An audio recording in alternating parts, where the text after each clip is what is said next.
ฝนลาฟ้าสั่งจะออกเดินสายไปกับวงดนตรี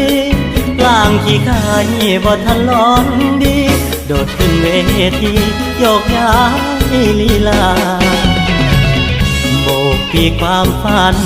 แต้มแต่งสีสันงานบุญบ้านนายามน้องดีดแข่งดีดขาสาวน้อยบ้านนาดูน่ารักน่าชัง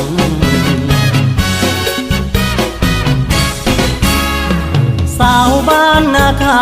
เซินใจอ้ายสะเทือนเมื่อแนมขึ้นบนเวทีคืนที่อ้ายคักอีลีสาวโคโยตีเทียบพี่กลีน้องนา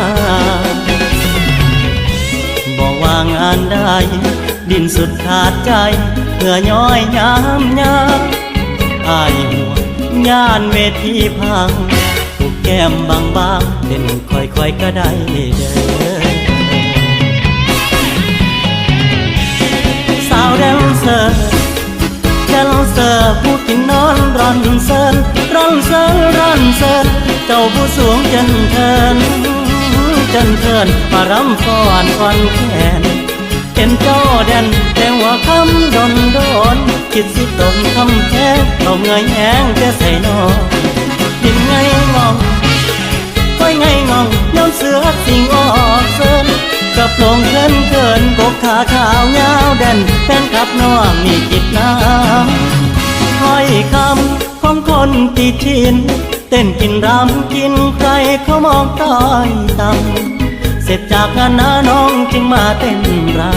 ำบอกไปเกินฝันเพราะแค่มีงานให้ทำอ้ายบอกขลังถ้าหากให้น้องเป็นแฟนแม่แก้มเป็นแวนสาวนาคาแดนบ้านโด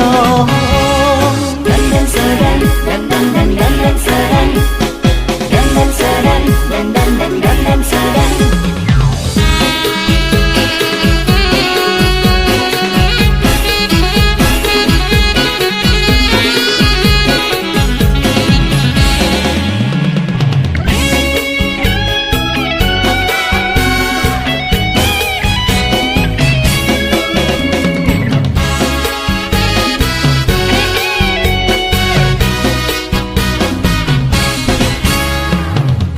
ฝนมาฟ้าใหม่จนงานสุดท้ายอ้ายตามไปเชียร์คนดี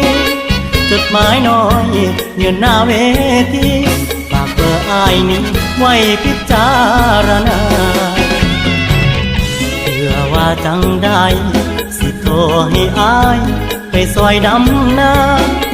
โชว์เบอร์มาแน่น้องลาเพื่อเงินบุญปีหน้าสิได้เจ้าหามางานสาวนาศิลาลาห้ามได้ดูการง่ายงวยเก็บชุดสวยเก็บสติเครื่องแกล้งเอาแห้งไว้ตาเห็ดน้ำไปโลกกาเอาขาย้ำลงกลมจิตน้ำตาคมที่ส่งมาแต่เธอหาถ้าอยากจัดงานจ้างว่าน้องมาคุยทักทายเจ้าภาพหัวใจมีใครจองไว้หรือยังน้องผ่านสาวกลับโรงพยาบาลผู้ขาแดนผู้ขา